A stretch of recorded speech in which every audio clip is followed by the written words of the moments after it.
Jadi kalau orang bekerja keras nggak kuat puasa, itu nggak boleh membatalkan dari pagi, hukumnya haram.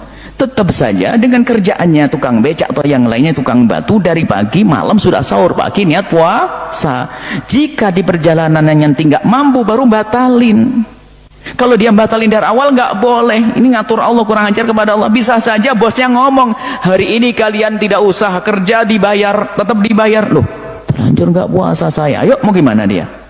Jangan dahului Allah, kurang ajar kepada Allah. Jadi dari pagi sudah niat puasa, kemudian di tengah perjalanan nanti kok tiba-tiba nggak mampu, batalin. Itu bukan saja terjadi kepada dia, siapapun dari kita. Tentunya jujur, benar, kita normal begini, semoga sehat semuanya. Tiba-tiba nggak mampu, kunang-kunang ini mau jatuh, bukan. Jadi ada udurnya, udur datang. Tapi ini tidak kita sebutkan apa di 9 udur 9 orang yang boleh berbuka, tidak. Kenapa? Itu kan berbuka dari awal, ini kan mendadak, tidak dimasukkan ke situ. Ini langka kejadian begini, bukan langka, artinya dia tetap puasa, cuman setelah itu dia tidak mampu. Bukan tidak puasa, puasa tapi tidak mampu. Pada bulan Ramadan, bagaimana orang yang kerja untuk menafkahi keluarga tapi meninggalkan puasanya karena pekerjaan yang diembannya sangat melelahkan? Bagaimana pekerjaannya itu, Ustaz? Apakah boleh atau tidak? Sahibus san'ati syaqati alladhi yahtaju irfatuhu li tahsili nafaqatihi wa nafaqati iyalihi. Orang yang pekerjaannya berat tapi dia mesti juga bekerja untuk memenuhi kebutuhannya dan kebutuhan keluarganya. Yajibu alaihi an yusri' fi siyam. Dia wajib pagi-pagi itu makan sahur dan berniat puasa. Jadi tak boleh dia lost tak berpuasa. Pagi itu dia makan sahur, istrinya menyiapkan makan sahur, dia tetap nawaitu shauma ghadin an ada'i fardhi syahri ramadhana hadis sanati lillahi ta'ala. Summa yusri' fi amalihi wa takassubihi. Setelah itu dia tetap bekerja. Fa idza lahiqathu masyaqqatun shadidatun ghairu mu'tadatin. Ketika siang hari tiba-tiba dia mengalami kesulitan, tamna'uhu min itmami shaumihi, tak bisa dia menyempurnakan puasanya, jazalahul fitru, barulah dia boleh berpuasa siang itu. Diteleponnya bininya, "Dek, tampaknya abang udah mau mati nih." Bukalah bang, buka deh. Nanti kembali tak usah kau masak ya. Setiap hari begitu. Mungkin hari itu aja, besok dia. Jadi bukan asal-asalan. Tak usahlah kau masak sahur, aku kerjaku berat ini, nampaknya di siang nanti udah mau mati nih. Bukan mau mati, belum mati lagi.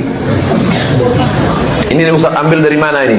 Nama kitabnya Al-Fatawa Al-Hindiyah juz 1 208. Lihat juga Hasyiah Ibni Abidin juz 2 420. Wa yulzimuhu qada'uhu, dan puasa yang ditinggalkannya itu wajib dia qada fi mustaqbali ayyamihi, di masa akan datang, hina yatayassaru lahul qada, ketika dia sudah bisa mengqadanya. Jadi kesimpulannya, bagi saudara-saudara saya yang pekerjaannya berat, menggali tanah ke dalam tambang batu bara, atau pekerjaannya membawa bis truk yang berat panas, maka dia tetap makan sahur, berniat puasa sampai di tengah hari tak sanggup lagi, barulah dia membatalkan puasanya dan dia wajib mengqadanya di luar Ramadan. Jelas jawabannya? Jelas. Kalau tak juga jelas, memang bawaan belum sarapan itu. Ini fikih ya, fikih itu wilayahnya, makanya jadi ahli fikih itu susah-susah gampang. Jangan hanya berpikir protes dengan ketentuan fikih, mengkaji yang sebanyak-banyaknya. Itu tadi, misalnya Anda seorang supir permanen, supir bis terutama, kalau truk kan bisa alih-alih, kalau bis kan apa ada deadline-nya ya waktu, seperti bis jurusan Surabaya Semarang, saya kan sering naik bis jurusan Surabaya Semarang. Kadang-kadang supirnya melihat saya tanya, "Gus, saya ini supir, saya ini Ramadan itu gimana ya?" Ya saya sudah ngerti setengah nakal, dan senangnya dijawab rasa poso dan saya tahu. Tapi masalahnya secara fikih, kalau kamu mengatakan kamu harus puasa terus, kamu melanggar konstitusi ilmu. Memang musafir punya diskon? Boleh? Tidak puasa. Pertanyaannya, bayarnya kapan? Sawal ya nyupir lagi, Dzulqa'dah nyupir lagi, nanti sampai Ramadan ya. Nah terus Ya pas kamu cuti, biasanya cutinya pas sakit, boleh diskon lagi karena sakit. Coba. Nah, andai kan Anda jadi ahli fikih milih zaman. Lu kalau orangnya soleh terus kayak ustadz-ustadz di sini kayak dosen UI kan, masa dosen UI Universitas Islam nggak Islami kan nggak mungkin. Mungkin memilih poso kan. Masalah ini kan hukum untuk orang kebanyakan, nggak boleh hukum musuh gak kuat. Sahur jam 3:30, ngombe vitamin, pokoknya harus kuat. Itu udah hukum, itu saran. Hukum itu beda dengan saran. Hukum itu hanya berpijak, musafir itu boleh store. Kalau saran memang boleh, ya usahakan kamu makan 3:30, pas fit, bir. Terus kalau nyumber selesai jam 10, nanti istirahat. Memangnya majikan bisa ngatur jamnya? Itu fikih. Maka menjadi perdebatan, yang namanya pergi itu apa? Menurut Imam Syafi'i, pergi itu ya dari rumahnya ke tempat yang asing, yang tidak wilayahnya, namanya pergi. Menurut Imam Ahmad bin Hanbal enggak. Pergi itu tidak kerja. Jadi orang yang supir, yang seperti itu namanya tidak pergi, tapi kerja.